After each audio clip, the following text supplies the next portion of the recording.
Bienvenue, welcome. Thank you everyone for coming to the 73rd event of Disrupting Disruptions, the Feminist and Accessible Publishing, Communications, and Technology Speaker and Workshop Series. I'm Dr. Alex Ketchum, and I'm a professor of Feminist and Social Justice Studies at McGill and the organizer of this series. The Feminist and Accessible Publishing, Communications, and Tech Speaker and Workshop Series seeks to bring together scholars, creators, and people in industry working at the intersections of digital humanities, computer science, feminist studies, disability studies, communication studies, LGBTQ studies, history, and critical race theory. I'm so excited to welcome you all. We have more upcoming events this semester. So next week, Indy Mitchell of Last Call New Orleans will talk about queer oral histories and performance. We also have upcoming events with Dr. Abeba Birhani, Dr. Hannah Zevin, and Dr. Marika Sefor. Keep checking back on our website or follow us on Eventbrite, Facebook, or Twitter for more updates. You can find our full schedule as well as video recordings of our past events at disruptingdisruptions.com. So that's the redirect URL, disruptingdisruptions.com. The other one's way too long to remember. You can also find our list of sponsors, including Shirk, Milieu, Mila, Raketh, and more. We have a Q&A option available. So throughout the event, you may type your questions in the Q&A box, and there will be some time during the second part of the event for Dr. Sava Saheli Singh to answer them. We can't guarantee that every question will be answered, but we are grateful for the discussion that you generate. Thank you to our captioner for today, Sarah. As we welcome you into our homes and our offices through Zoom, and you welcome us into yours, let us be mindful of space and place. As many of you know, past series speakers Suzanne Kite and Jess McLean have pointed to the physical and material impacts of the digital world. While many of the events this semester are virtual or hybrid, everything that we do is tied to the land and the space that we are on. We must always be mindful of the lands that the servers enabling our virtual events are also on. Furthermore, as the series seeks to draw attention to power relations that have been invisibilized, it's important to acknowledge Canada's long colonial history and current political practices. This series is affiliated with the Institute for Gender, Sexuality, and Feminist Studies of McGill University. McGill is located in Tiohtià:ke, Montreal, on unceded Kanien'kehá:ka territory. Furthermore, the ongoing organizing efforts by Indigenous communities, water protectors, and people involved in the land back movements make clear the ever-present and ongoing colonial violence in Canada. Interwoven with this history of colonization is one of enslavement and racism. This university's namesake, James McGill, enslaved Black and Indigenous peoples. It was in part from the money he acquired through these violent acts that McGill University was founded. These histories are here with us in this space and inform the conversations we have today. I encourage you to learn more about the lands that you are on. Nativeland.ca is a fantastic resource for beginning. Now for today's event. Dr. Sava Saheli Singh is an assistant professor at York University. She was previously a research fellow, Surveillance, Society and Technology at the University of Ottawa Centre for Law, Technology, Society, and was previously the Equality Scotiabank postdoctoral fellow in AI and Surveillance. Sava Saheli Singh received her PhD from New York University's Educational Communication and Technology program. Her dissertation, titled Academic Twitter, Pushing the Boundaries of Traditional Scholarship, addresses how 21st century academics negotiate their professional identities as a complex form of emotional, intellectual, and academic labor, and the ways in which this helps and hinders their academic and personal lives. As an interdisciplinary scholar, her current research interests include educational surveillance, digital labor and surveillance capitalism, restorative justice and abolition, speculative fiction, and critically examining the effects of technology and techno-utopianism on society. So please join me in welcoming Dr. Sava Saheli Singh. Thank you so much all for being here. We're so excited to have you. Thank you so much. I'm really excited to be here, and thank you for this invitation, Alex. This is such a great series, and I haven't been able to attend many of them because I'm always doing something else at the moment, but I've been following along, and I'm really grateful to be part of it. And thank you, Sarah, for also helping with the organizing, and thank you, Sarah, for captioning. I really appreciate it. So I'm going to jump right in and do a little intro to like the work I've been doing and stuff like that. And it's always weird to hear someone like list the things I've done and everything that brought me here, which is nice because I forget. Do you know what I mean? Like sometimes you have to be reminded that, look, you did some stuff. So thank you for that. Here we go. Sharing my screen. Everything looking okay? Yeah, it looks great. I'm an interdisciplinary scholar working at the nexus of, as you were saying, of educational technology, speculative futures, critical digital literacy, digital media narratives, and surveillance studies. With a strong commitment to community-based public scholarship and critical feminist abolitionism, I examine how intersectionality, power, and privilege shape our relationships with socio-technical systems. In particular, I'm interested in how critical digital literacy can empower us to interrogate these systems to create more ethical and equitable futures.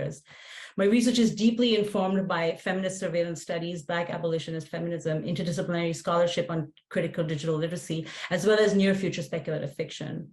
There we go. In 2018 and 2019, and most recently in 2022, which feels so far away, but it was just last year, I created the award-winning near future fiction project, Screening Surveillance, while I was a postdoc at the Surveillance Studies Center at Queen's University. I was brought on as a critical ed tech specialist to create an innovative critical digital literacy project to engage the broader public on issues of surveillance and make visible some of the hidden systems that drive the surveillance apparatus. I don't know how to pronounce that word. I apologize. These films speculate surveillance futures and serve to spark discussion and extend understandings of algorithms, surveillance, and privacy in the digital age. This research and knowledge translation project was funded by SSHRC and the Office of the Privacy Commissioner of Canada. As the primary investigator for this project, I secured the funding, I conducted primary and secondary research in order to create the briefing documents, and I outlined the general narratives for each of the films. From there, I identified and collaborated with writers and filmmakers based in Canada, and then served as the liaison between them and the research team throughout all stages of the production. Basically, I found really good people to work with and supported their work. In order to reach the widest public audience, I created the public website and additional educational resources, presented the films and research at film festivals and conferences, and I have facilitated over 50 screenings in classrooms around the world. It's really heartening to me that the films are so useful, and I know a lot of people use them in their classrooms, and I've spoken with students and colleagues about them, and I'm always learning more things about the films and how people respond to the films, and it's really wonderful. So I'm really looking forward to engaging with all of you on some of these films. So I'll talk a little bit about each of the films, and then I think we'll be watching a couple of them today, right? Black Sites. Black Sites follows a student who lives with anxiety, but unbeknownst to her, her social media activity is monitored by her healthcare system, which then affects her access to vital medication just as her exams approach. Her attempts to circumvent the system to access medicine shuts her out of the system completely, leaving her in dire circumstances with no support. The film explores surveillance capitalism, the interoperability of surveillance systems, in this case, healthcare, wellness, and social media, as well as the differential impacts of social sorting. It is also informed by my ongoing research examining how intimacy and affect online are shaped by surveillance. In Frames, which is told from the point of view of a smart city system, we follow a woman through the city. Her activities, such as remote filling up a person's bus card and leaving an unusually large tip for a cafe worker, are logged and interpreted by the city's so-called smart system. However, as we weave together these data traces, we realize that the system has not quite captured an accurate picture of her. Frames demonstrates the black box nature of smart city technology, the transactional underpinnings of algorithmic decision-making, and the neoliberal subjectivity enforced by smart city initiatives. Frames was based on global smart city research conducted by this Surveillance Studies Center, including interviews I had conducted with Sidewalk Labs in New York.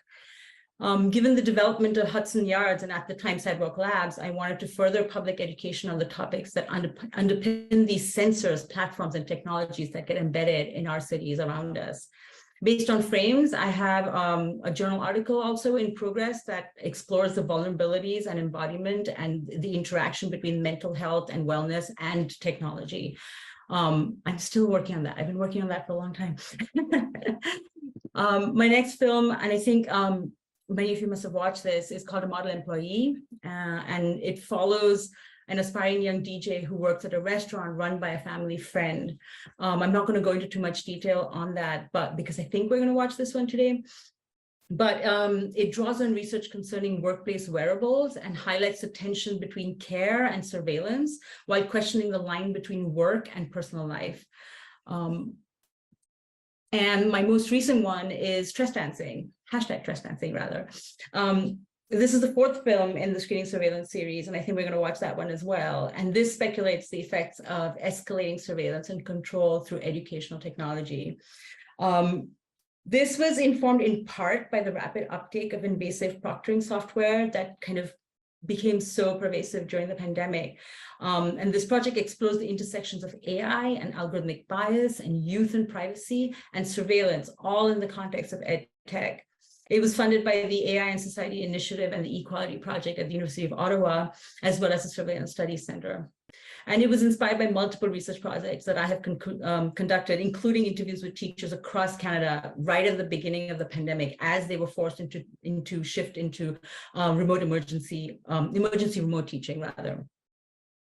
I want to highlight quickly some of the themes that the films cover. So surveillance exacerbates existing vulnerabilities. And in fact, it actively takes advantage of those vulnerabilities to force us into making choices that can make us even more vulnerable to the systems. This is a theme that runs through all the films. And I wanted to center women of color in these narratives, not just for representational reasons, but also to highlight the fact that surveillance technologies affect Black, Indigenous, and other people of color far more than others. And within that population, intersections of disability and gender expansiveness can add further layers of oppression through surveillance. So we'll watch some of them today, and if you haven't already, I hope that you watch the other ones. So that's it from me for now. Hey, thank you, everyone. We're sorry that the background noise canceling feature on Zoom seemed to have canceled some of the music and like the sound walking between, but hopefully you had an okay audio experience. That film was so wonderful. Thank you so much for making such a wonderful film. We're going to open it up to Q&A. So if folks have questions, you can write in the box and Sarah and I will answer them. But Sava, would you mind maybe starting off by talking a little bit about your process and kind of how you, your general process for the filmmaking, and maybe people have more specific follow-up questions? It was interesting because let me start by saying I'm not a filmmaker. Like before I did this project, I was not a filmmaker. When they brought me into the Surveillance Studies Center at Queen's, they wanted to create something that would have been educational, that kind of brought all of the research and the stuff that they'd been doing at the center and make it more accessible to a wider audience, hence a knowledge translation project. And so I had I have friends and acquaintances who had done this kind of work before. Tobias Revel, who's in the UK, Anab Jain, who's at a design firm in the UK as well, Liam Young, who's an architect and a professor. They've all used this kind of format of short speculative fiction, taking what we know now and taking like research where it is now and pushing it just a little further to see what the impact of that can be, right? So it's basically an extension of kind of the research we're doing, and that's what we do, right? As social scientists, we look empirically and ethnographically at things, and then we try to look at where this can go and how can we mitigate the harms that something might cause, right? So essentially looking at a lot of the research that went into the particular themes of the films, and then coming up with a general outline of the kind of narrative I was looking for. And then I kind of reached out to writers and filmmakers and kind of put out a call for people who might have been interested to do this work. Of course, I had to like apply for funding, do all of that stuff. And then find really good writers to write. So this one actually was written by my husband and I. So we kind of came up with the story and then he wrote the script. And the other ones are written by different people, like Nihal El Hadi wrote Black Sides, and she's an academic and writer based here in Toronto. Madeline Ashby wrote Frames, and kind of in collaboration with us, and she's also based in Toronto. And one of the mandates was to kind of work with folks who were based in Canada. That was very important to us. So Tress Dancing is filmed in Ottawa because that's where I lived. It was filmed over the summer. And it was really fun because I kind of got to know Ottawa a little bit from doing that, because we went like, location scouting, and there were like cool places, but there was graffiti and stuff, and we wanted to kind of like capture some of that stuff. So that was kind of fun.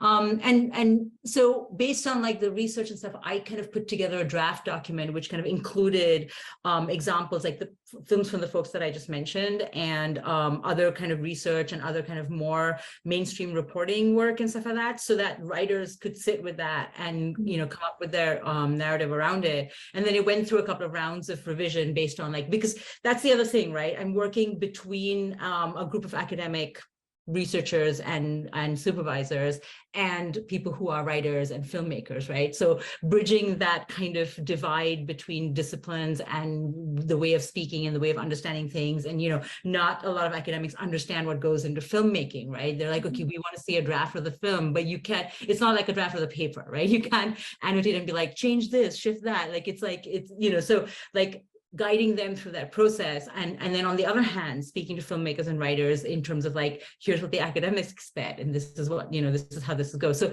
kind of shepherding the whole process and bringing that together.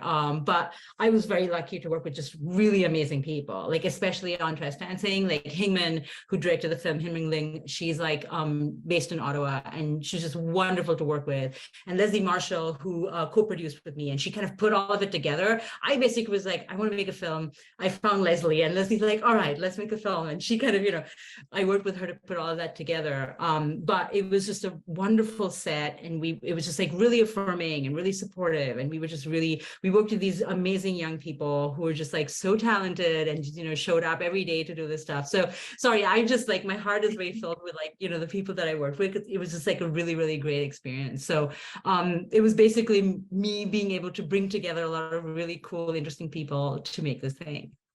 That's so fantastic. I think we can hear all of your genuine excitement and care for this film. And since you were such a big part of writing this film, I'm wondering if you can explain your choice of the ending of having like kind of the two different paths, and maybe the audience doesn't know which way the main character chose. That was something that was Tim's idea, because, and we were kind of approaching it also like, because these are educational resources, right? And the other films are just like straight up films. And we thought it would be a really good way to introduce something like this, so that if and when it's used in classrooms, like an instructor or a workshop leader can pause there and kind of have a bit of a conversation, being like, what do you think should happen now? Like, what are the choices that this young person gets to make?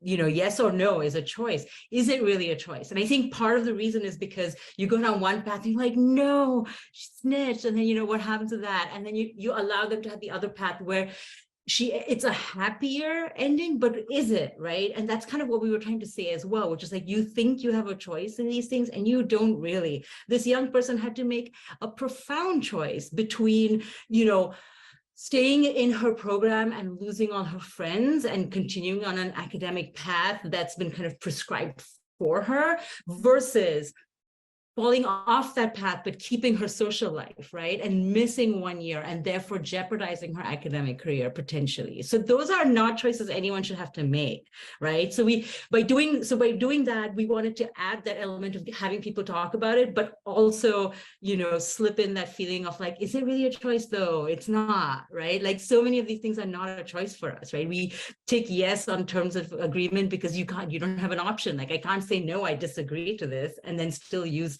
a service. So it was kind of because of all those reasons that we wanted to kind of play with that a little bit. And so I think it worked out. I've done it before where I've paused it there and people are like, oh no. So it's kind of fun to have that moment and let people kind of release some of that tension and then talk through it.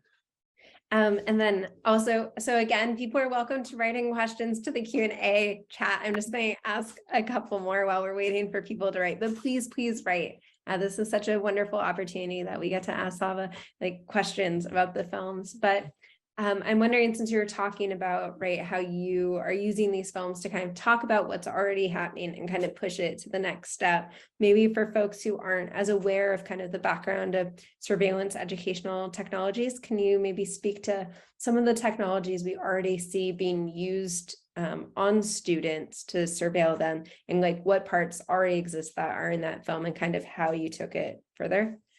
For sure. I think everyone's familiar with like Proctorio and like proctoring tools.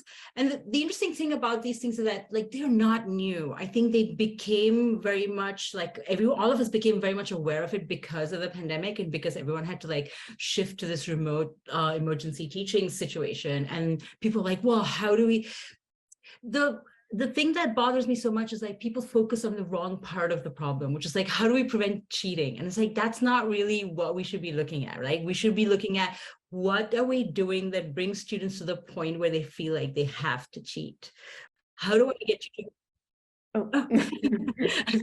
how do we get you to a point where you're learning and you don't feel like you need to cheat just because you need to get a grade, right? So we're always asking the wrong question. So in that context, you have things like Proctorio, you have things like Turnitin, you have all of these ed tech solutions to keeping students on the straight and narrow so that they study well or whatever it is, right?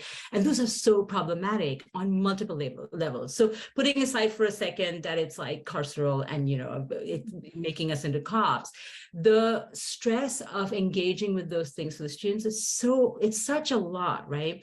I think there were lots of stories at the beginning of the pandemic where students talked about having that sense of being watched all the time. And there are different kinds of proctoring things, right? You have software proctoring things. You also have people who would kind of watch you through your camera doing things. Like I knew a couple of people who were doing that. So all of it is like you're putting all of this additional stress on young people to succeed in this bizarre kind of thing we've laid out for them. So it's like all of that was going on. And the proctoring thing is far more insidious too, because I think especially the company named Proctorio, they're very litigious. So there were a couple of folks, why am I blanking on his name? I know Ian Linkletter?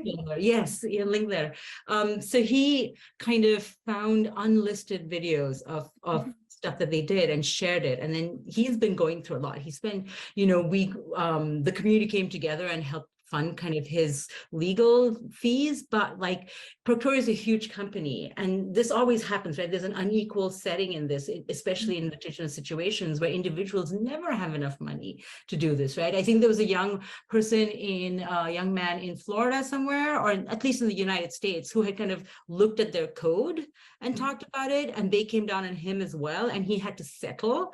And it was just like heartbreaking because we know why he had to settle, because there's no way he could have sustained that kind of attack from this company. So it's also kind of pointing to I mean, obviously none of that is in the film, but I'm trying to highlight how evil and how disruptive and how kind of oppressive all of this is in the context of proctoring software and surveillance and like forcing young people into this context of doing that stuff. So yeah, I hopefully answered your question. Yeah, that was great. Sarah, did you have a question? Yeah, definitely. Thank you so much. This was really cool to get to see. I haven't been to talk yet where we've done films, so it's such a pleasure. I was really struck with kind of at the beginning of the film where there's just like this cold, disembodied voice that's just giving like the no accent, oh, unidentified this, unidentified that.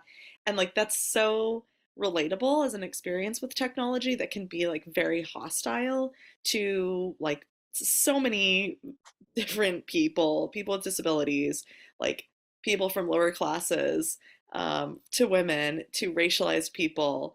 So I thought it like pulled that out really well. And so I guess like my question is, while this film is somewhat speculative, it still felt very relevant, and I think that was intentional. Where do we kind of go from here? How do we like push back against these technologies that are not only like inaccessible, but that are like outright hostile and that are really like harmful at the end of the day? It's always the question I get, and I'm not going to cop out and say like that's not my job. My job is to like point it out. It is, but also to think through some of this stuff. And you're very right. These are near future speculative narratives, but the thing about good science fiction or speculative fiction is that it's making a commentary on where we are now, right? So if in all of the films, you will recognize or you will connect with something that's in there because it is very much happening right now, right? Young people are being surveilled in this particular way. Young people are dealing with just the inequities of, like, it's weird because we have such conflicting conversations about this, which is like in the proctoring context, it's unfair even then, because it's like, if there's something in my background, supposing I live in a home where I have a big family and I don't get a private room and there are people in the space and stuff like that, right? But then we're like, but I don't want the proctoring stuff to be fair either. I don't want it to exist. So it's hard to be like, well, proctoring's bad because it's not fair to the people, but it's also like, no, let's stop at proctoring's bad. Like, let's not do that part. But I think as hard, like, there are good people trying to do stuff out there. And I think, number one, we should highlight a lot of those stuff. There are examples of universities and students that came together and organized and pushed back and challenged university administration and said, no, you can't do this to us, and got it removed from their, from their context. And we should talk about those stories way more so that other people understand that they can organize and do this stuff. So I guess what I'm saying is, I always encourage students to organize. Like when I'm teaching and I'm talking to students, they're always a little surprised because I'm just like, so we use eClass, and the level of surveillance that eClass affords me, like I can look at when students were on the platform, what they clicked on, how long they spent on the platform, whether they read a thing, whether, and I don't look at this stuff, right? The first thing when I saw that I could see all of that, I'm like, how do I put this up? I don't want it. And I tell my students in the classrooms very clearly, this platform that we're using, that we're forced to use to do your work, I can see a lot of things, and I'm telling you that I don't use it because I trust you, right? So I think that's another way of doing it. Those of us who are instructors being very transparent about it. And sometimes we don't have a choice. We have to use it. Like I have to use eClass, like for a couple of reasons. I could not use eClass. It's not mandated, but if I have to do something else, there's so much more labor that goes into like, all right, submit your stuff here, do this thing here. And that's what's also frustrating. Like a lot of these platforms are set up to make those things efficient. And the thing is, we can have those platforms, but without all the other stuff, right? If eClass wasn't taking our student data and our data and doing all this stuff, it wouldn't feel as bad, right? If it wasn't allowing me to constantly surveil, if it's like approach to education wasn't like, let's surveil young people and let you surveil young people, then it wouldn't feel as bad, right? I'm not saying that technology is bad or these apps are bad. I'm saying the context in which we're using them is bad, and we can shift that. And so being really like honest with students about what these technologies they're forced to use are, because a lot of times they don't think about it either. Like I taught a new media literacy class last semester to undergrads, and I dealt with like data literacy and algorithmic literacy and all of this stuff, and so much of it was new to them. They're like, we didn't know this was happening. So constantly talking about it, increasing their understanding of how these systems work, and then slipping in the, every once in a while saying like, if you're unhappy about this, you can come together and do something about it. And when they do come together as faculty, depending on where we are in the hierarchical structure of the academy, we need to step up and support them as well, right? So in conversations that I have, wherever I feel like I have a little bit of power, I push back on the use of some of these things, or I highlight that they're harmful, or the ways that they're harmful. But I think coming together and organizing as communities, we need to push back in that way. Thank you. So yeah, it's a lot about like this. I noticed the Mariam Kaba quote at the end of the presentation, a lot about this notion of like denaturalizing the desire to surveil and the like passivity that can come with being surveilled. Thank you. Yeah, and it's like asking the question, because people are like, well, this, how do we make facial recognition and whatever? And the question I ask is like, what do you need it for? We don't need it. There's no context in which we actually need facial recognition. So why do we have it? Why do we allow it? Like a lot of us, like Silicon Valley or the tech world or different, wherever it's coming from, they say this is a thing that exists now. And how we react is like, oh, this exists. Okay, how do we work with it? No, it doesn't need to exist. So I think letting people know that they can and should say no to something is also really important. Definitely. And one thing I really liked in your film too is how the technology starts to make the student complicit in surveillance as well, and surveilling her peers and her community. And it's like seen as like part of that like community partnership or community like service. And I'm wondering too, because you've done this work with around the Sidewalk Labs project, and if you kind of see ties to your work around the Sidewalk Labs stuff with that choice in the film. if you'd like to speak to that. If not, I have another question. And also, everyone, please ask questions. Oh, yes, we've gotten one now, but maybe you can speak to that and then we'll. I think that's kind of what we're trying to talk about too, which is like we have to be sharp in recognizing how it's nudging us. And the interesting thing is that young people and people often know it's being done. Like she asks, right? She's like, well, what, you want me to snitch now? So she knows it's happening to her, but she doesn't have a choice. Like, so there's that conflict, right? Even when we have the knowledge and awareness, sometimes we're in context that we cannot make the right choice in that situation. So that's also like very much, yes, like we have to accept it. We really don't have a choice, and we're constantly nudged into being cops, and it's presented as like you're being good to your community, you're cleaning up your community by reporting this litter bug, and it's like, oh my goodness, like what? We have a question from an anonymous attendee that is kind of speaking to about how maybe these technologies are part of kind of a longer system of surveillance and control and discipline. So I'll read the statement aloud and maybe you can frame it into a question. But the person writes about how these surveillance systems seem like newer versions of kind of punishment and discipline, perhaps by like nuns in Catholic schools. And if you maybe want to speak to kind of this longer lineage of like discipline and control in the school system and what these technologies are doing different and how they're kind of tied to these links.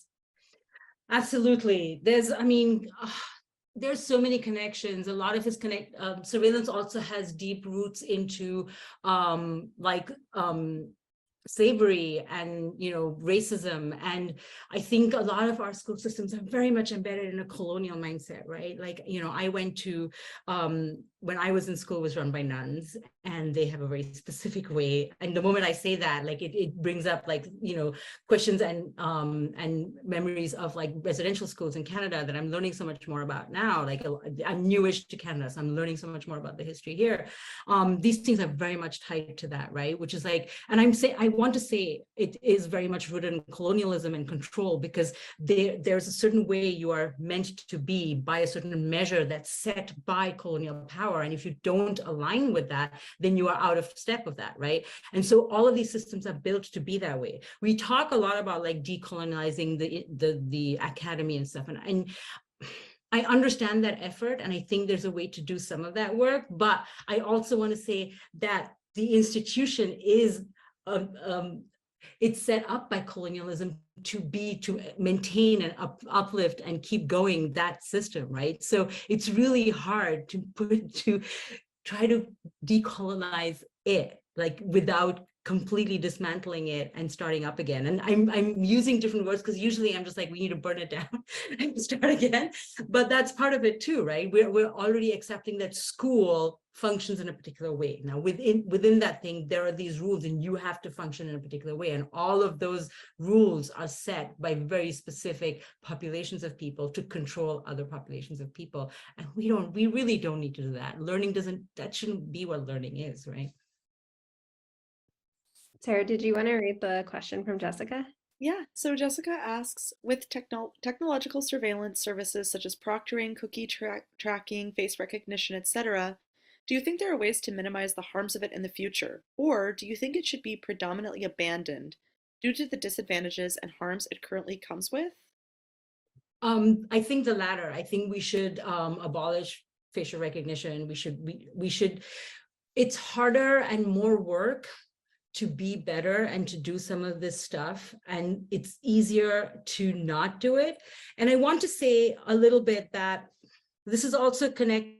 I'm trying to figure out the scale of conversation to have here, because it is connected to capitalism in a way that's just really, really insidious, in the sense that you have to work, right? So if we take a teacher, for instance, the teacher has to work. Most teachers go above and beyond the stuff that they have to do in their classrooms. They have so much work to do, right? And they're not paid nearly enough to do all that work. They manage so much stuff. And I'm saying this even as like I've started teaching, and the amount of like managing students' anxiety that I'm dealing with. And I love doing that because I don't want want them to be anxious, but it is a lot of work, right? And so when you have systems like this that say, make my job better and easier, it's easier for me to pick that than to put myself out so much. And so I understand that. I understand the choices we make, because as it is, our own lives are so wrought and so kind of, laden under capitalism and under these expectations. So my answer is yes, we need to abandon these things. I also want to say that it's complex and complicated because people don't often have a choice, and they have to use this either because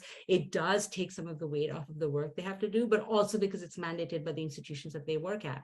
So it's hard to kind of get rid of it. But I think the more we talk about it and the more we show people how, we have to work towards it, imagining what the world can look like in an equitable setting, rather than just, thinking about okay, so proctoring is a thing now and we just have to live with it. We don't. And there are ways that we can imagine ourselves outside of this. And we should talk about that more and more and more, so that we can come to a place where we can be like, all right, we don't need proctoring anymore.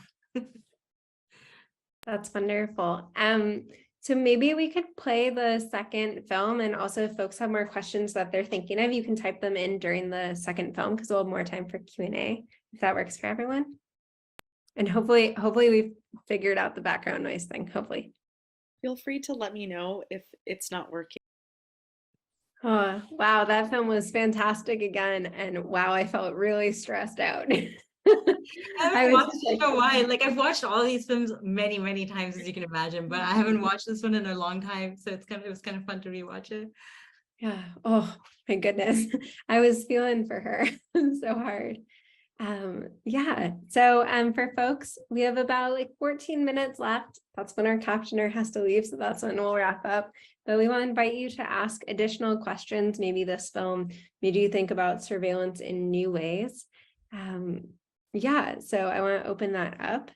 I guess I'll kick us off with some more questions while folks are thinking through them, which, the role of this police state is definitely a large component of many of your films, including ones we didn't watch tonight as well. And so I'm wondering if you could speak a little bit to the way that educational technologies, you mentioned before kind of carceral politics, but how with the first film, right, it first seemed like the risk was getting kicked out of school, but how much these things kind of can magnify and build to kind of criminalization and policing. Yeah, I think both films, or all films, all of them, I think have an element of kind of increasing scale. And there's a term that folks use that I'm not remembering now, but it's the concept of you start out expecting that you're going to do a certain thing or have a certain experience, and over time that kind of ramps up, right? And then before you know it, you're a cop. So in Trestan thing, that's kind of where that ended. And in this case, it is stressful, right? Again, we have to look at what are the things that brought these people to that space. This young woman who wants to be a DJ has to have a job.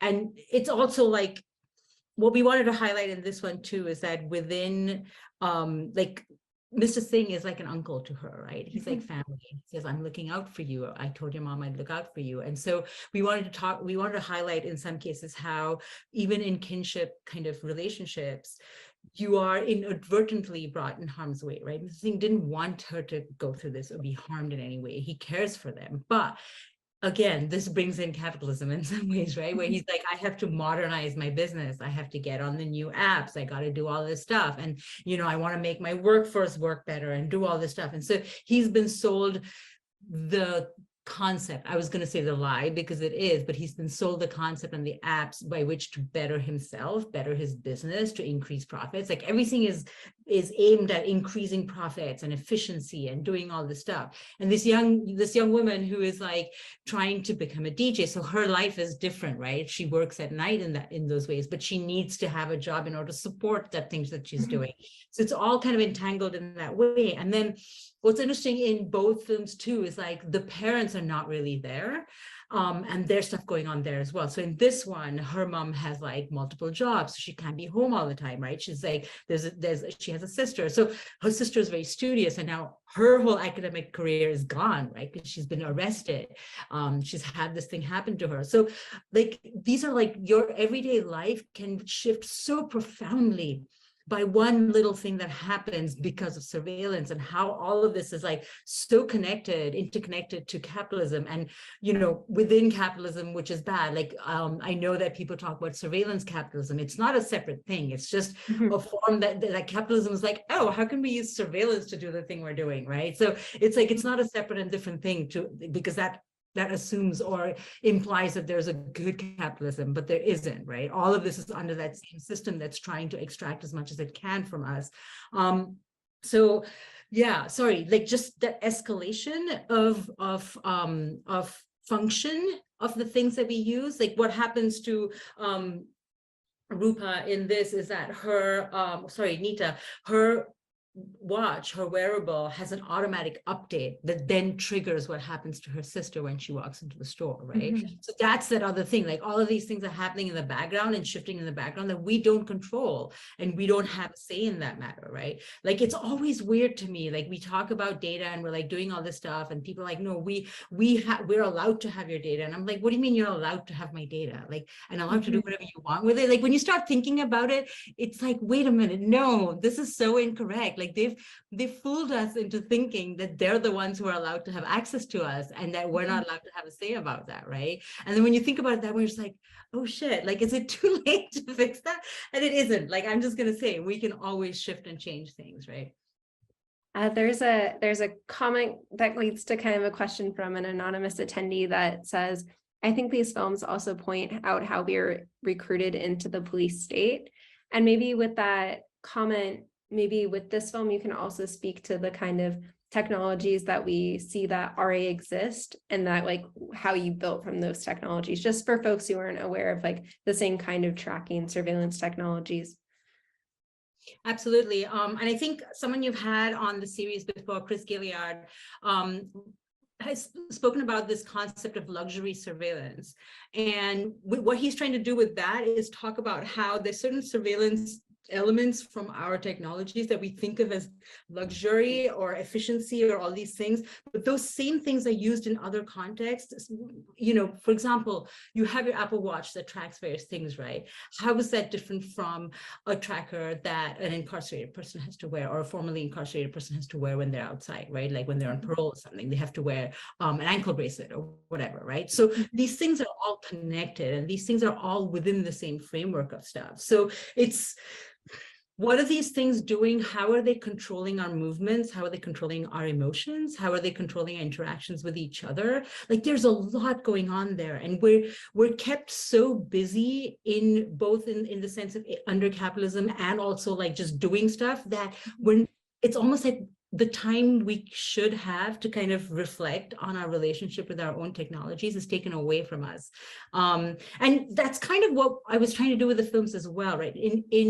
In having them be shown in class and speaking with students and speaking with you in settings like this, we're creating that space to reflect on those relationships. And I really like that too, that the films do, that they give us that prompt or that starting point from which we're like, wait a minute, right? I have like a wearable watch. Like I know I don't, but I have this, which, I'm not going to pretend like I'm better than anyone. I'm better than you because I don't have an Alexa. I will say that. But all of these things are tracking us in one way or another, right? We all have drawn our lines in different places for how they let it up, how we allow that to do it. And companies like Apple and Google and stuff try to say that they've tried to be better in terms of like, we're giving you power, controlling your data or whatever. Are they really though? Like, also, isn't it too late a little bit? Do you know what I mean? Like, and doing that still means that we have to have a certain literacy and understanding of how the apps work, like going into settings, going to an app, finding the correct thing that's theirs. It's like, there's a lot, right? So it's similar to like when you go on a website and say like, do you want cookies? And they're like, we've become better. We're letting you turn off the cookies. But if you look at how the interface is designed, it's designed to make you not do it, right? There are a lot of people who don't do it because like, oh my God, I have to click a thing and go to another web page and then turn off all these little knobs and then accept my changes, except the wording around it is different, right? The big button says like save or whatever. And you're like, oh, wait, no, that's not that button. That button's making me do the cookies. So it's like, it's interesting how everything is still trying to trick us into giving up ourselves to someone else. Like, so we've become fragmented from ourselves, from each other.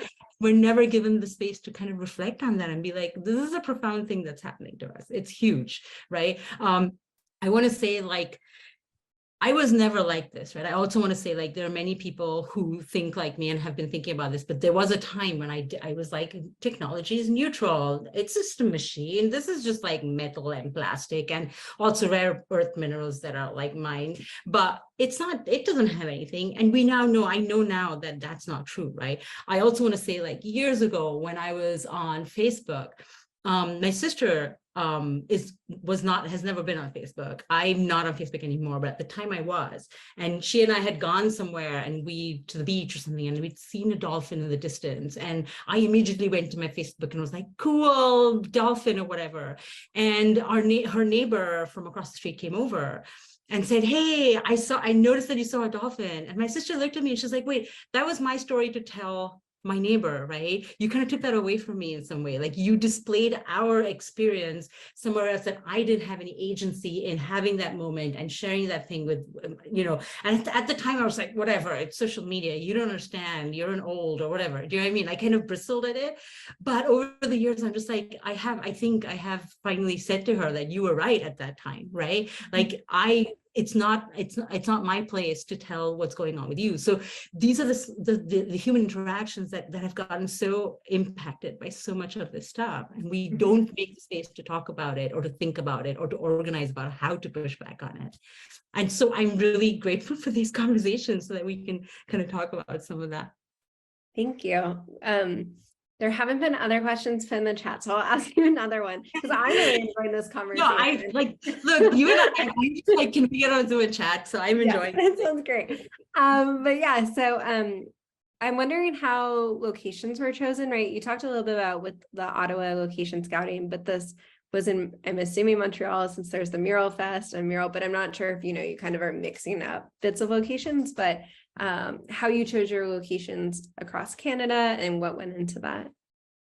The locations, so let me start by saying our budgets were really, really, really small on this. A Model Employee was written by Tim and directed by Leila Khalilzadeh, who is based in Montreal, filmmaker, an Iranian filmmaker based in Montreal. And her husband directed Frames, also based in Montreal, Farhad, and just wonderful filmmakers, right? Really amazing. And Josh Lyon directed Black Sites, and that was in Kingston. So they were filmed mostly where the filmmakers were located, and I kind of gave them that freedom to do that. Leila did an amazing job. Like, it looks so lush, right? The colors and the kind, and if you look at each of the films, each of them has a different kind of vibe and a different color and a different kind of stuff. And that's all down to the directors. Like, that's not me. I will not take credit for like the artistry and the beauty of the films. Like, Farhad did an amazing job with Frames. Like, it's so pretty and it's so like stark in this like really kind of minimalist way, right? And Model Employee is so lush and full of color and so kind of warm, but just heartbreaking in that other way, right? So it's them. It was completely left up to them. I was part of a couple of the films, like on crew, and I was able to go location scouting with them, but that's part of what I wanted to do with this too, is like when I brought the writer in or the filmmaker in, I was like, this is your vision as much as it is like, I wanted to give them creative freedom to kind of visualize it the way they wanted to, and trusted them to some degree, which is scary to do. But it worked out, and they just like did beautiful, like they found beautiful locations. They did all that work. I know that they put in more money and time than I could, support them with, and I feel bad about that. And on the other hand, people sometimes try to compare these films to Black Mirror, and I'm like, I'll take that, because I know Black Mirror is made like with like a huge production value, right? Like there's a whole different so to be compared to something like that is good. I like that. But no, yeah. So I left a lot of that artistic vision up to the filmmakers, and I wanted that for them, and I'm glad I did that. Like, it turned out beautiful. I agree. They're so beautiful. Sarah, do you want to ask Colleen's question? I think it's a good one to wrap up on too, since we're almost out of time.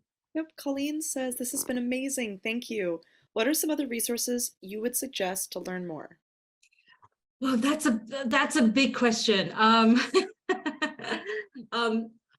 I'm trying to think. I mean, the Surveillance Studies Center, unfortunately, I think has come to an end. They had to close it, but the website is still there, and they have a lot of good resources on there.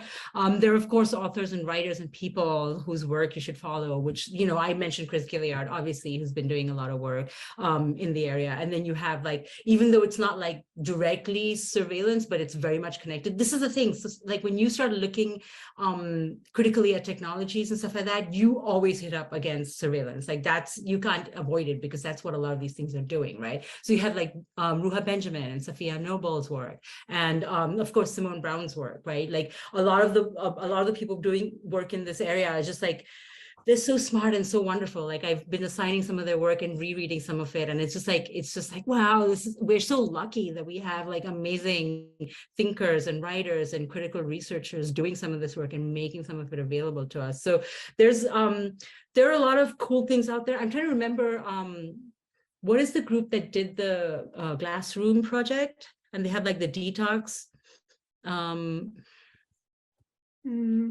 called, I forget what they're called. They're a group out of Germany, I think, like out of Berlin, but they do a lot of, I'm trying to remember what they're I don't know. Tactical Tech, is it that one? Tactical Tech, yes. They do really interesting stuff. Like, they're artists who do cool stuff. Like Ben Grosser does really interesting stuff with social media. Like, I think one of the things he had was like, you know how I don't use Facebook, so I'm assuming this is how it works, but on posts you can put like different emojis as reactions. And he created a little plugin that does random things so that you're not feeding the algorithm. So artists are doing like really cool stuff as well, like in terms of like pushing back against some of this stuff. So sorry, I wasn't very good listing resources. I should keep a list near me that I can read off. I mean, I think that was great. Also, I'll plug recordings of our past speakers. Yes. Because Crypto and yeah. Eleanor Carmi talked about cookies quite a bit. And so we talk about surveillance a lot. So for folks who are watching now or later, please check out our other videos. We're out of time with the captioner because I don't want to hold our captioner, Sarah, up longer. But this was so wonderful. And the films are so beautiful. And, you know, they also make me feel nervous. And they also make me feel excited about this fantastic work that you're doing. And thank you so much for being here. Thank you everyone in attendance. Thank you, Sarah, for doing the captioning. Thank you, Sarah, for the other Sarah, for helping with all the tech and sorting out the background noise. And I encourage you all to continue to come to our events. We have a few more this semester. So thank you so much for being here. Thanks, Sarah. Thanks, everybody. This is just really great. I'm always grateful to have this conversation around them. And I know they make you feel nervous, but we get to talk about them later on and be hopeful again. Definitely. Thanks.